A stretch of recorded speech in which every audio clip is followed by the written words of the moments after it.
Hi friends, வணக்கம். Welcome to Kuzhali kitchen. இன்றைக்கு நம்ம குழலி கிச்சன்ல எங்க போயிருக்கோம் அப்படின்னா திருமலை. அதாங்க நம்ம ஸ்ரீவாரி பெருமாளை பார்க்க தான் நம்ம வந்துகிட்டு இருக்கிறோம். பாருங்க, இந்த டிடிடின்னு சொல்லுவாங்க, திருப்பதி தேவஸ்தானம். இந்த டிடிடி அப்படின்றது பிரிட்டிஷ் ஆட்சி காலத்திலேயே 1932 உருவாக்கப்பட்டிருந்தது. இது என்னன்னா, நம்ம திருப்பதியில என்ட்ரு ஆனோடனே கார்லாம் செக்கிங் நடக்கும் இல்லைங்களா. அதுக்கு உள்ளார இருக்கிறது எல்லாமே நம்ம எடுத்துடணும். பேக் லக்கேஜஸ்லாம் எடுத்துடணும். எடுத்துட்டதுக்கு அப்புறமா அவங்க செக் பண்ணி டைமிங் போட்டு கொடுப்பாங்க. ஒரு 40 மினிட்ஸோ 45 மினிட்ஸோ கீழே இருந்து மேலே போகிறதுக்கு அந்த டைமிங்கில் தான் நம்ம போகணும். இல்லை முன்னாடியோ பின்னாடி கூட போகலாம். முன்னாடி போயிட்டோம்னா ரொம்ப ஃபாஸ்ட்டாக வந்துட்டோம் அப்படின்னு சொல்லிட்டு நெக்ஸ்ட் டைம் போகும்போது ஃபைன் போட்டுருவாங்கன்னு நினைக்கிறேன். அதனால இந்த செக்கிங் நடக்கும்.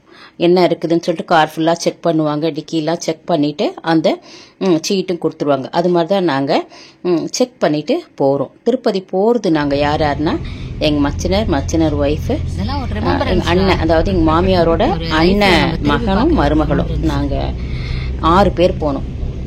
பாருங்க, இந்த திருப்பதி போறதுக்கு 2-3 டிக்கெட் இருக்குதுங்க. ஒன்னு வந்து ஃப்ரீ தரிசனம், மேல ஏறிக்கிட்டு இருக்கோம். இந்த பாதை வந்து போறதுக்கு ஒரு பாதை இருக்கு, வர்றதுக்கு ஒரு பாதை, தனித்தனி பாதை தான் இருக்குது. இங்கிருந்து மேலே போறதுக்கு இப்ப நம்ம மேலே ஏறிக்கிட்டு இருக்கோம். ஒன்னு வந்து ஃப்ரீ தரிசனங்க. அது பாக்குறதுக்கு டைமிங்ஸ் கிடையாது. எப்படி இருக்குதோ அதுக்கு தகுந்த மாதிரி 24 ஹவர்ஸ் ஆகலாம், 12 ஹவர்ஸ் ஆகலாம். அந்த மாதிரி ஒரு கூண்டா வச்சிருப்பாங்க. அந்த கூண்டுல போட்டு தான் வந்து அனுப்புவாங்க. இன்னொரு டிக்கெட் வந்து 300 ருபீஸ் இருக்குது. அந்த 300 ருபீஸ் வந்து கூட ஒரு 4 to 5 ஹவர்ஸ் ஆகும். அந்த 300 ருபீஸ் டிக்கெட் வந்து நம்ம ஆன்லைன்லேயே புக் பண்ணிக்கலாம். அது வந்து அவங்க அப்பப்போ ஓபன் பண்ணுவாங்க. நம்ம அதை ஃபாலோ பண்ணிக்கிட்டே இருந்தா தெரியும். அது வந்து புக் பண்ணிடணும், முன்கூட்டியே புக் பண்ணிட்டு, இப்போ அடுத்த மாசம்னா இந்த மாசமே புக் பண்ணிடுவாங்க. அந்த மாதிரி புக் பண்ணிட்டு போறது. அது 3 to 4 ஹவர்ஸ் 5 ஹவர்ஸ் அப்படி ஆகும். அதுக்குள்ள தரிசனம் பண்ணிட்டு நம்ம வந்துடலாம். இன்னொன்று வந்து எப்படி இருக்குன்னா, டொனேஷன் பண்ணுவாங்க. இப்போ 10,000லேருந்து பண்ணலாம். 10,000னா 300 ருபீஸ் டிக்கெட்டும் சேர்த்து 10,300 ருபீஸ். அது வந்து ஒரு ஸ்பெஷல் தரிசனம், பிரேக் தரிசனம் அப்படின்னு சொல்லிட்டு சொல்லுவாங்க. அந்த தரிசனம் வந்து எப்படின்னா, நம்ம கிட்டக்கையே போய் பார்க்கலாம். நம்ம டொனேஷன் பண்ணும்போது இது வந்து அன்னதானம் அதுக்கெல்லாம் வந்து யூஸ் பண்ணிப்பாங்க. அந்த டொனேட் பண்றது, அதில் வர்ற டிக்கெட்டுக்கு லட்டு கூட ஃப்ரீயா வரும். அப்புறம் வந்து நம்ம பெருமாளை வந்து ரொம்ப பக்கத்திலேயே ஒரு 1/2 அடி கிட்டத்திலேயே நம்ம பார்க்கலாம் ஃபுல்லா பெருமாள். அது மாதிரி நம்மளை வந்து விடமாட்டாங்க, ரொம்ப கிட்டக்க விடமாட்டாங்க. இந்த பிரேக் தரிசன டிக்கெட் வாங்கினோம்னா, இந்த டொனேட் பண்ற அமௌண்ட்டுக்கு கொடுக்குற டிக்கெட் வந்து வாங்கினோம்னா நம்ம கிட்டக்கே போய் பார்க்கலாம். நாங்க இந்த தடவை போனது அந்த டொனேஷன் கொடுத்த அந்த டிக்கெட்ல தான் நாங்க போறோம். எங்க மச்சினர் தான் வாங்கி கொடுத்தாங்க. அவங்களுக்கு வந்து போக முடியாத சூழ்நிலை, அதனால வந்து நாங்க போனோம். பகவான் எங்களை கூப்பிட்டுருக்காரு போல இருக்கு. அதனால நாங்க போய் நல்ல தரிசனம் பார்த்தோங்க. அவ்வளோ நல்லா இருந்துச்சு, மன திருப்தியா இருந்துச்சு. அங்கிருந்து மேல் திருப்பதி வந்து இது வந்து நாங்க தங்கின ரூம் தான். இது பத்மாவதி நிலையம் சொல்லிட்டு அங்க வந்து நாங்க தங்கினோம். இந்த ரூம் பாத்தீங்கன்னா 2800. ஆனா ரூம் நல்லா பெருசா இருந்துச்சுங்க. ரொம்ப நல்லா இருக்கு பாருங்களேன். ரூம் நல்லா பெருசா இருந்துச்சு. நிறைய பேர் தங்கலாம். இப்போ நாங்கள் ஃபர்ஸ்ட் வந்தது 4 பேர் தான் வந்தோம். அதுக்கப்புறம் வந்து அண்ணன், எங்கள் அண்ணன் அந்த செங்கல்பட்டில் இருக்காங்க, எங்கள் மாமியாரோட அண்ணன் மகன் மருமக, அவங்க வந்து மோகன் சரலான்றவங்க வந்து அப்புறம் ஜாயின் பண்ணிக்கிட்டாங்க. அவங்க நாங்கள் இங்கே எல்லாம் லக்கேஜ்லாம் வச்சுட்டு ஒரு ஷாப்பிங் மாதிரி போகலாம் அப்படின்னு சொல்லிட்டு போனோம். இங்கே இருக்கிற இந்த பெயிண்டிங்ஸ்லாம் கூட ரொம்ப நல்லா இருந்துச்சுங்க, ரொம்ப அழகாக இருந்துச்சு. அந்த கிளாத்தில் இருக்கும் இல்லைங்களா, பிரிண்ட் இருக்கும், அதில் வந்து பெயிண்ட் பண்ணுவாங்க. நான் என் பொண்ணு கூட அது மாதிரி கிளாஸ் சேர்த்துருக்குறேன். அந்த பெயிண்டிங் பண்ணால் அதே மாதிரி ஃபுல்லாகவே பெயிண்டிங்ஸ் தான் வந்துட்டு. இது நாங்கள் தங்கியிருந்த ரூமோட பேக் சைடு பார்த்தீங்கன்னா காடு மாதிரி இருந்துச்சு, நல்லா இருந்துச்சு. ஆனால் ரூம் பாருங்க ரீசனபிள் தான். 2800க்கு ரூம் வந்து ஒர்த்தபிள், நல்ல பெருசாக இருந்துச்சு. நல்லா இன்னும் பெட்டு கூட வாங்கி போட்டோம்னா நம்ம 3 ஃபேமிலியும் ஒரே ரூம்ல கூட தங்கிக்கலாம். ஆனால் எங்களுக்கு ஃபர்ஸ்ட் தெரியாது இல்லைங்களா எவ்வளோ பெருசு இருக்குன்னு. அதனால 2 ரூம் போட்டோம். ஆனால் அதுக்கு டெபாசிட்டும் பண்ணணும், டபுள் த அமௌண்ட் கட்டணும். இப்போ 2800னா அதே டபுள் த அமௌண்ட் நம்ம கட்டணும். ஆனால் வந்து 2800 தான் ரூம் ரெண்ட்டு, மீதி வந்து அவங்க ரிட்டர்ன் பண்ணிடுவாங்க. ரெஸ்ட் ரூம் கூட நல்லா பெருசாக இருந்துச்சுங்க. வாஷ் பேசின்னு, அந்த ஷவர் ரூமும் செப்பரேட்டாக கண்ணாடியில் வந்து செப்பரேட் பண்ணியிருந்தாங்க. ரொம்ப நல்லா இருந்துச்சு, ரூம் நல்லா இருந்துச்சு. அங்கே தான் நாங்கள் தங்கியிருந்தோம். தங்கிட்டு நான் ஈவினிங்கும் ஒரு ஷாப்பிங் போனோம். அதோட மறுநாளும் தேவஸ்தானத்தில் போய் தரிசனம் ரொம்ப சூப்பராக இருந்துச்சுங்க. அருமையான தரிசனம். எங்களுக்கு ரொம்ப மனசு வந்து நிறைவாக இருந்துச்சு. பாருங்க, இந்த ரூம் 2 ரூம் எடுத்திருந்தோம். ஆப்போசிட்டில் 2 ரூம் எடுத்திருந்தோம். இப்போ இந்த திருப்பதியை பற்றி கொஞ்சம் நம்ம தெரிஞ்சுக்கலாங்க. இது கொஞ்சம் ஷார்ட்டாக சொல்லலாம். இந்த திருப்பதி வந்து முதல்ல வந்து தொண்டைமான் அப்படின்ற மன்னரால் தான் கட்டப்பட்டது. இது வந்து தொண்டை மண்டலத்தின் ஒரு பகுதியாக இருந்தப்ப அதன் பிறகு அப்புறம் பல மன்னர்கள் வந்தாங்க. அந்த மன்னர்கள் காலகட்டத்தில் இது வந்து பாதுகாக்கப்பட்டது. பாருங்கள், நாங்கள் ஈவினிங் திரும்ப போகிறோம், ஷாப்பிங்காக திரும்ப போகிறோம் நாங்கள். இது வந்து பல்லவர்கள் காலத்தில், சோழர்கள் காலத்தில், விஜயநகர பேரரசர் காலத்தில் இந்த திருப்பதி வந்து ரொம்ப விரிவாக்கப்பட்டு பாதுகாக்கப்பட்டுச்சுங்க. நாங்கள் சும்மா தங்கியிருந்த ரூமில் ஒரு கிளிப் எடுத்துக்கிட்டு வந்துக்கிட்டு இருக்கிறோம். இந்த விஜயநகர பேரரசர் காலத்தில் கிருஷ்ணதேவராயர் அப்படின்றவர் வந்து இதுக்கு நிறைய கான்ட்ரிபியூட் பண்ணியிருக்காரு. நிறைய தங்கம் வயிறுலாம் வந்து கொடுத்துருக்காரு. கோவிலை விரிவுபடுத்துறதுக்கு நிறைய கான்ட்ரிபியூட் பண்ணியிருக்காரு அப்படின்னு சொல்லிட்டு வரலாற்று தகவலுங்க. கிருஷ்ண அவதாரத்தை முடிச்சுட்டு வைகுண்டம் திரும்பும்போது பார்த்தீங்கன்னா கலியுகம் தொடங்கிடுச்சு. கலியுகத்தில் என்ன நடக்கும் அப்படின்னா பாருங்க, ஒரே அநியாயம் நடக்கும், அக்கிரமம் நடக்கும். இதனால என்ன செய்யறாங்க, அதெல்லாம் குறையணும் அப்படின்னு சொல்லிட்டு முனிவர்கள்லாம் யாகம் நடத்துறாங்க. அந்த யாகத்தின் பலனை வந்து மும்மூர்த்திகளில் யாரிடமாவது கொடுக்கணும் அப்படின்னு முடிவு செஞ்சு விஷ்ணுவை தேடி பிருகு முனிவர் போறார். அப்படி போகும்போது விஷ்ணு வந்து நல்ல ஆழ்ந்த தூக்கத்தில் இருக்கார். இவருக்கு கோபம் வந்துருச்சு, இவர் அவமரியாதை பண்ற மாதிரி ஆயிடுச்சு. அதனால விஷ்ணு இன்னும் எந்திரிக்கவே இல்லையே, நம்ம வந்து கூட அவர் தூங்கிக்கிட்டு இருக்காரு அப்படின்னு சொல்லிட்டு அவர் மார்பில் எட்டி உதைக்கிறாரு. எட்டி உதைச்ச உடனே அந்த சம்பவம் நடந்த உடனே எழுந்துக்கிறார். இது பாருங்க, இது வந்து நாங்க ஷாப்பிங் போகும்போது இந்த பெருமாள் அழகா அலங்காரம் பண்ணி வச்சிருந்தாங்க. அதன் அருகிலையும் நாங்க நிறைய வந்து போட்டோ கிளிப்ஸ் எல்லாம் எடுத்துக்கிட்டோங்க. இப்போ இந்த ஷாப்பிங் பார்க்கலாம் அப்படின்னு சொல்லிட்டு தான் வரோம். இந்த ஷாப்பிங்ல நாங்க பார்த்ததெல்லாம் நான் உங்கள்கிட்ட காமிச்சிட்டு இருக்கேன். நாங்க கொஞ்சம் இந்த பெருமாள் போட்டோலாம் வாங்கினாங்க. அந்த ஷாப்பிங்கை பார்த்துக்கிட்டே இந்த கதையையும் நீங்க கேட்டுக்கிட்டு வாங்க நண்பர்களே. இவர் எட்டி உதைச்ச உடனே பெருமாள் வந்து எழுந்துடுறாரு. ஆனா பெருமாள் கோபப்படாம அச்சச்சோ எட்டி உதைச்சிட்டீங்களே, உங்க கால் வலிக்குமே அப்படின்னு சொல்லிட்டு அவருடைய அந்த பிருகு முனிவருடைய காலை பிடிச்சு விடுறாரு விஷ்ணு. அதை பார்த்த உடனே அவருக்கு மனம் உருகிடுச்சு. இந்த பிருகு முனிவருக்கு என்னடா நம்ம எட்டி உதைச்ச கூட கோபப்படாம நம்ம காலை பிடிச்சு விடுறாரு அப்படின்னு சொல்லிட்டு மனமுருகி அந்த யாகப்பலன் எல்லாத்தையும் அந்த விஷ்ணுவுக்கு கொடுக்குறாரு. இதை பார்த்த உடனே லக்ஷ்மிக்கு ரொம்ப கோபம் வந்துருச்சு. ஏன்னா திருமாலின் மார்பில தான் லக்ஷ்மி குடியிருக்கிறாங்க. அப்ப லக்ஷ்மியை எட்டி உதைச்ச மாதிரி தானே, என்ன இது கோபப்படாம அவருக்கு காலை பிடிச்சு விடுறாருன்னு கோச்சுக்கிட்டு அவங்க பூலோகத்துக்கு போயிடுறாங்க. அப்படி பூலோகத்துக்கு போகும்போது அவங்கள தொடர்ந்து விஷ்ணுவும் போறாரு. அப்படி வந்த இடம்தான் இந்த திருமலை, ஏழுமலை அப்படின்றது. இந்த ஏழுமலையில விஷ்ணுவிற்கு இடம் கொடுத்தவர் யாருன்னா வராகசாமி. அதனால் திருப்பதிக்கு போனா ஃபர்ஸ்ட் எல்லாரும் இந்த வராகசாமியை கும்பிட்டுட்டு தான் விஷ்ணுவை தரிசிக்க போவாங்க. ஆனா வராகருக்கு முதல் பூஜை நடக்கும் அங்க. ஏழுமலை அடைந்த பிறகு பெருமாள் வந்து அங்க தவம் இருப்பார். அப்படி தவம் இருக்கும்போது அவர் பசியால வாடி இருப்பாராம். பசியால அவர் வாடியதை லட்சுமியால பார்க்க பொறுக்க முடியாது. அதனால அவங்க வந்து ஒரு பசுவையும் கன்றையும் அனுப்பி வைப்பாங்களாம். அங்க பெருமாள் தவம் இருக்கிற இடத்துக்கு வந்து இந்த இடம் வந்து அவர் தவம் இருந்து அந்த இடம் என்ன ஆயிடுச்சு, ஒரு புத்து மாதிரி வந்துருச்சா. அந்த புற்றின் மேல வந்து அந்த பசு நின்று பாலை சொரந்து விஷ்ணுவின் பசியை வந்து போக்கியதான். இதை வந்து அந்த பசு மேய்ப்பவர் இருக்காங்களா அவங்க பாக்குறாங்க. அவங்க பாக்குற அந்த பசுவை தடியால தூக்கி அடிக்கிறாங்களாம். அப்படி அடிக்கும்போது பெருமாள் தலையில கூட கொஞ்சம் அடிபட்டுடுச்சான். இந்த அடிப்பட்ட இடத்துல வந்து மூலிகை வைக்கிறதுக்காக அவர் வந்து வாக்லா தேவியை சந்திக்கிறாரு. இந்த வாக்லா தேவி யாரு அப்படின்னா கிருஷ்ணாவதாரத்துல கிருஷ்ணனை வளர்த்த யசோதாதான் இந்த வாக்லா தேவி. இந்த திருப்பதிக்கும் கிருஷ்ணாவதாரத்துக்கும் வாக்லா தேவி வந்து அவங்களுக்கு மூலிகை வைப்பாங்க.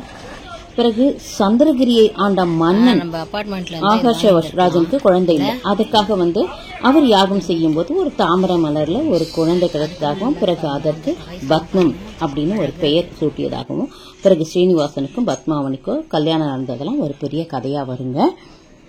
பிறகு இந்த காணொலியோட கடைசி கிளிப்ல நான் ஒரு கடப்பாறை கிளிப் இமேஜ் வந்து சேர்த்திருப்பேன் நான். அது என்னன்னா அனந்தாழ்வார் எரிந்த கடப்பாறை தான். இது வந்து எப்படின்னா நம்ம அந்த தங்க கேட்டுன்னு சொல்லுவாங்க இல்லையா, அங்க வந்து தங்க கோபுரம் உள்ளார என்ட்ரன்ஸ் போவோம் இல்லையா, அந்த என்ட்ரன்ஸ்ல அந்த கடப்பாறையை மேல வச்சிருப்பாங்க, கீழே போர்டையும் வச்சிருப்பாங்க, அனந்தாழ்வாஸ் குரோபார் அப்படின்னு சொல்லிட்டு வச்சிருப்பாங்க. அதை பார்த்துட்டு போங்க. அதுக்கும் ஒரு கதை இருக்குது. நான் கூட ரொம்ப நாள் அதை பார்த்ததில்லை. இப்போ வந்து ஒருத்தவங்க நாங்க வந்து லைன்ல இருக்கும்போது ஒருத்தவங்க கதை சொன்னாங்க. அதுக்கப்புறம் தான் அந்த குரோபாரை நாங்க பார்த்துட்டு வந்தோம். அனந்தாழ்வார் அப்படின்றவர் 1503ஆம் ஆண்டு பிறந்தார். இவர் யாருன்னா ராமானுஜர் அவருடைய சீடர் தான். அவருடைய குரு வந்து திருமலை நம்பி. இந்த திருமலை நம்பி தான் திருமலால தினமும் பூஜை செஞ்சிட்டு இருந்தார். அவருக்கு வயதான உடனே இந்த பொறுப்பை நம்ம யார்கிட்டயாவது ஒப்படைக்கணுமே அப்படின்னு சொல்லிட்டு வந்து அவருக்கு சீடர்களை எல்லாம் கூப்பிடுறாங்களாம். அப்படி கூப்பிடும்போது யாராவது ஒருத்தங்கள்ட்ட கொடுக்கணுமே அப்படின்னு சொல்லிட்டு திருமலை நம்பி யார்கிட்ட சொல்றாரு, ராமானுஜர்கிட்ட சொல்றாரு. அப்ப ராமானுஜர் வந்து இந்த அனந்தாழ்வாரை கூப்பிட்டு நீ வந்து இந்த பூஜையை பண்ணு அப்படின்னு சொல்லிட்டு அனந்தாழ்வாரை அனுப்பி வைக்கிறாரு. சரி, அனந்தாழ்வாரும் அன்னையில இருந்து அத கண்ணும் கருத்துமா செஞ்சுக்கிட்டு இருக்காராம். அப்படி செஞ்சுட்டு இருக்கும்போது இந்த திருப்பதிக்கு போட பகவானுக்கு திருப்பதி பாலாஜிக்கு போட வேண்டிய மாலைக்காக பூந்தோட்டம் வந்து அது அந்த மலையிலேயே பூந்தோட்டத்தை அமைச்சு அந்த புஷ்கரணியிலேருந்து தண்ணி எடுத்து அந்த பூந்தோட்டத்தை நல்லா பாதுகாத்து அவரும் அவன் மனைவி 2 பேருமே சேர்ந்து பாடுபடுறாங்களாம். அப்படி இருக்கும்போது புஷ்கரணியில வந்து கொஞ்சம் கொஞ்சமா தண்ணி குறைஞ்சிட்டு போதும். ஆக நமக்கு வந்து பூந்தோட்டத்துக்கு தண்ணி தேவையாச்சே, இதுல குறைஞ்சிட்டு போதே, நம்ம வந்து இன்னொரு கிணறு வெட்டிடலாம் அப்படின்னு சொல்லிட்டு அங்க கிணறு வெட்டுறாங்களாம். அப்படி கிணறு வெட்டும் போது அவருடைய மனைவியும் சேர்ந்து கிணறு வெட்டுறாங்களாம். ஆனா அவங்க மனைவி வந்து அப்ப கர்ப்பவதியா இருக்காங்களாம். அவங்களால முடியல. அப்பயும் வந்து அவங்க மண்ணு எடுத்துட்டு போய் கொட்டிக்கிட்டு இருக்காங்களாம். இத வந்து திருப்பதியில இருக்கிற பாலாஜி பாக்குறாரு, வெங்கடாஜலபதி. அவரால் தன்னுடைய பக்தர்கள் வந்து இந்த மாதிரி கஷ்டப்படுறத பொறுத்து கொள்ள முடியல. அதனால அவரே ஒரு சிறிய பாலகன் உருவம் எடுத்து வந்து அவங்களுக்கு நான் உதவி செய்யறேம்மா, நீங்க உட்காருங்கன்னு சொல்லிட்டு மண்ணெல்லாம் எடுத்து கொட்டுறாங்களாம். இத வந்து திடீர்னு அனந்தாழ்வார் பாக்குறாரு. என்னடா இது, மனைவி உட்கார்ந்துருக்காங்க, யாரோ இன்னொரு பையன் வந்து செஞ்சுக்கிட்டு இருக்கானேன்னு சொல்லிட்டு போறாரு. போய் பாக்குறாராம். போய் பார்த்து இங்க பாருப்பா, இது வந்து கடவுளுக்கு செய்யற கைங்கரியம், இதை வேற யாரும் செய்யக்கூடாது, நாங்க தான் செய்யணும், நீ செய்ய வேண்டாம் போ, அவளே செய்யட்டும், நாங்களே செஞ்சுக்கிறோம் முடிஞ்ச வரைக்கும் அப்படின்னு சொல்றாங்களாம். ஆனா அந்த பையன் வந்து காதலே வாங்கலையா, இந்த அனந்தாழ்வார் சொல்றத காதலே வாங்காம அவர் பாட்டு மண்ணு எடுத்துட்டு போய் கொட்டிக்கிட்டு வந்துட்டு இருக்காராம். அப்படி சொல்லி நான் சொல்றேன் இல்லையானா அவருக்கு கோபம் வந்துருச்சு. நம்ம சொல்ல சொல்ல என்ன இவன் கேட்க மாட்டேங்கிறானே அப்படின்னு சொல்லிட்டு அவர் கையில இருந்த கடப்பாறையை தூக்கி வீசுறாராம். அப்படி வீசும்போது அவருடைய அந்த முகவாய் கட்டையில வந்து அந்த கடப்பாறை பட்டு காயமாயிடுதான். காயமாயிட்ட உடனே அவன் வந்து அந்த பையன் ஓடி போறான். ஐயோ, இந்த காயமான உடனே அவரை துரத்திக்கிட்டே ஓடி வராராம் இந்த அனந்தாழ்வார்.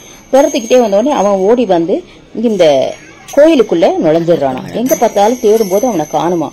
அப்புறம் பார்த்தா கர்ப்ப கிரகத்துல பார்க்கும்போது அந்த பெருமாளுடைய முகவாய் கட்டையில இருந்து ரத்தம் கசியுதான். அச்சோ, என்னடா இது, பெருமாள் தான் வந்து நமக்கு உதவி செஞ்சாரா அப்படின்னு சொல்லிட்டு ஒரு நிமிஷம் அனந்தாழ்வார் வந்து அப்படியே மெய் சிலிர்த்து போய் ஆனந்த கண்ணீர் வடிக்கிறாராம். ஐயோ, என்னை மன்னிச்சிருங்க கடவுளே அப்படின்னு சொல்லிட்டு மனமுருக வேண்டிக்கிறாராம். அப்ப அங்க இருந்தவங்க எல்லாம் கூப்பிட்டு அந்த பச்சை கற்பூரத்தை எடுத்து வைங்க பெருமாள் மேல சொல்லிட்டோன்னே அந்த தாவங்கட்டையில அந்த முகத்தாடையில வந்து அந்த பச்சை கற்பூரத்தை வச்சு அழுத்துறாங்களாம். அதுக்கப்புறம் ரத்தம் கசிவது நிக்குதான். இன்றளவும் அந்த பெருமாளுடைய முகத்தாடையில பாத்தீங்கன்னா அந்த பச்சை கற்பூரம் இருக்கும். அந்த அனந்தாழ்வார் எரிஞ்ச அந்த கடப்பாறை தான் அந்த என்ட்ரன்ஸ்ல இன்னமும் வச்சிருக்கிறாங்க அப்படின்னு சொன்னாங்க. இதான் வந்து அந்த ஸ்டோரி, அந்த கடப்பாறைக்கு உண்டான ஸ்டோரி. நீங்களும் கொஞ்சம் தெரிஞ்சிருப்பீங்கன்னு நினைக்கிறேன். இனிமே யாரு போனாலும் அந்த கடப்பாறையை பாருங்க. இந்த போட்டோ வந்து எங்க அண்ணனும் அவங்க நான் சொன்னேன் இல்லையா, செங்கல்பட்டு அண்ணனும் அண்ணியும் வாங்கினாங்க. ரொம்ப அழகா இருந்துச்சு, லைட்டிங்ஸ் இருக்கும், இது பார்த்துருப்பீங்க எல்லாருமே. இது வாங்கினாங்க. நாங்களும் ஒரு போட்டோ வாங்கிட்டு வந்தோம். ரொம்ப நல்லா இருந்துச்சுங்க. நான் உள்ளாரெல்லாம் வந்து எப்படி எடுக்க முடியல என்னால. கோயிலுக்கு உள்ளார பொதுவாகவே கோயிலுக்கு உள்ளார எடுக்க முடியாது. இருந்தாலும் இந்த பிரகாரத்துல எடுக்கலாம். இந்த பெரிய பெரிய ரோடு இருக்கும், நம்ம வந்து இந்த ஃப்ரீ அன்னதானம் இருக்கும் இல்லையா, இலவச அன்னதானம், அந்த அங்கதான் போய் நாங்க சாப்பிட்டோம். அவ்வளோ நல்லா இருந்துச்சுங்க. சக்கரை பொங்கல், ஒரு பொரியல், ஒரு துவையல் அப்படி வச்சிருந்தாங்க. பாருங்க, நாங்க 6 பேர் தான் போனது. இவங்க மோகன் சரளான்றவங்க, அவங்க சதீஷ் வர்றவங்க, சதீஷ் சுகந்தி அப்படின்றவங்க, நாங்க 2 பேர். இவங்க 2 பேர் எங்க சின்ன மாமியார் பையன் மருமகன். பாருங்க, எங்க மச்சின ஒய்ஃபு, நாங்க 2 பேரு, அண்ணன் ஒய்ஃப், அவங்க மொத்தம் 6 பேர் நாங்க போனோம். ஆனா பகவான் தரிசனம் அவ்வளோ அருமையா இருந்துச்சுங்க. நாங்க வந்து கார்லயே இதெல்லாம் வச்சுட்டு போயிட்டோம். நாங்க மொபைல் எல்லாம் கார்ல வச்சுட்டு போயிட்டோம். அதனால நாங்க வந்து போட்டோ எடுக்க முடியல. உள்ளார போயிட்டு நாங்கள் போய் சுவாமி கும்பிட்டுட்டு வந்தோம். நாங்கள் சாமி கும்பிட்டுட்டு நல்ல ஒரு ரொம்ப நல்ல தரிசனம்ங்க. கிட்டக்க போய் ஒருத்தங்களா போய் பொறுமையாக சுவாமி கும்பிட்டுட்டு வந்து அதுக்கு ஃப்ரீ லட்டும் உண்டு. அந்த டிக்கெட்டுக்கு ஃப்ரீ லட்டு வாங்கிட்டு வந்து ஃப்ரீ ரைஸ் அவ்வளோ நல்லாயிருக்கும். சாதம், சாம்பார், ரசம், மோர் எல்லாமே உண்டு. அப்படியே ஒரு ட்ராலியில் எடுத்துகிட்டு வருவாங்க ரைஸ் எல்லாம். பாருங்க, இது வந்து நடைபாதை தான், நடந்து போகிறது. அதில் சாப்பிட்டுட்டு நாங்கள் வெளியில் வந்தோம். வரும்போது ஹயக்ரீஸ்வரரையும் நாங்கள் கும்பிட்டுட்டு வந்தோம்.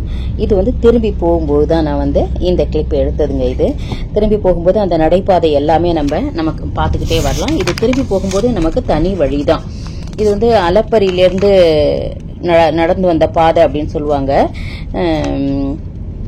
2 பாதை இருக்குன்னு சொன்னேன். போகும்போது ஒரு ரூட் இருக்கும், வரும்போது ஒரு ரூட் இருக்கும். நம்ம வரும்போது பாத்தீங்கன்னா நிறைய மான்கள்லாம் பார்க்கலாம், காடுகள்லாம் இருக்கு இல்லையா, பார்க் பார்க்கலாம் அப்படின்னாங்க. சமயத்துல மான்கள் நிக்குமா, நிறைய போர்டு போட்டிருந்தாங்க. சிங்கம், இந்த யானையெல்லாம் கூட இருக்கும் அப்படின்னு சொல்லிட்டு போட்டிருந்தாங்க. அந்த காலத்திலே நிறைய இது காடு ரொம்ப நிறைந்ததுதான். அனந்தாழ்வார் காலத்திலே எல்லாரும் பயந்தாங்களாம் திருமலையில பூஜை செய்ய. அனந்தாழ்வார் தான் துணிந்து நம்ம அவங்க குரு சொன்னதுக்காக உடனே ஒத்துக்கிட்டாங்க அப்படின்னு சொல்லிட்டு அந்த கதையில வரும். பாருங்க, இதுல எல்லாமே நடந்து போற வழிதான். இது வேற ரூட் நம்ம வரும்போது, அதனால அப்படியே உங்களுக்கு காமிச்சுக்கிட்டே வந்தேன் நான். ஏன்னா உள்ளார நான் போன் எடுத்துட்டு போவாததுனால எதுவுமே எடுக்க முடியல. ஆனா எடுத்துட்டு போய் நம்ம அங்கேயே போன் வைக்கிறதுக்காக ஒரு பிளேஸ் வச்சிருக்காங்க. அங்க நம்ம வைக்கிறதா இருந்தா நம்ம உள்ளார கொஞ்சம் புஷ்கரணி எல்லாம் எடுக்கலாம், சுத்தி வர்ற அந்த பிரகாரம் எடுக்கலாம், லட்டு குடுக்கற இடம் எடுக்கலாம், நம்ம சாப்பிடுற இடம் எடுக்கலாம். அந்த சாப்பிடுற இடத்துல கூட ஒரு பெயிண்டிங் இருந்துச்சுங்க, ரொம்ப நல்லா இருந்துச்சு. அந்த 7 மலையில வர்ற ரூட்டும் ஒரு ஆஞ்சநேயர் மாதிரி போட்டிருந்தாங்க. அந்த பெயிண்டிங் ரொம்ப நல்லா இருந்துச்சு. நான் அதை கூட லாஸ்ட்ல உங்களுக்கு சேர்க்க முடிஞ்சா சேர்க்கிறேன் அந்த பெயிண்டிங். ஆனா ரொம்ப நல்லா இருந்துச்சு. ஆனா நான் எடுக்கல, கூகுள்ல இருந்துச்சுன்னா உங்களுக்கு நான் சேர்க்கிறேன். நான் ரொம்ப நம்ம சில கோயில்கள்லாம் நம்ம எடுக்க முடியாது. பாருங்க, போர்டு இருக்கு பாருங்க, இந்த வனவிலங்குகள்லாம் இங்க இருக்கு அப்படின்னு சொல்லிட்டு போட்டிருந்தாங்க. இதாங்க அந்த குரோபாரு. உங்களுக்கு கண்டிப்பா இந்த கதையும் நாங்க திருமலை போன பயணமும் பிடிச்சிருக்குன்னு நம்புறேன். உங்களுக்கு இந்த கதையும் காணொலியும் பிடிச்சிருந்துச்சுன்னா இந்த வீடியோக்கு ஒரு லைக் கொடுங்க. இது போல ஒரு அழகான வீடியோல மீண்டும் சந்திக்கலாம் நண்பர்களே. வாழ்க வளமுடன். நன்றி.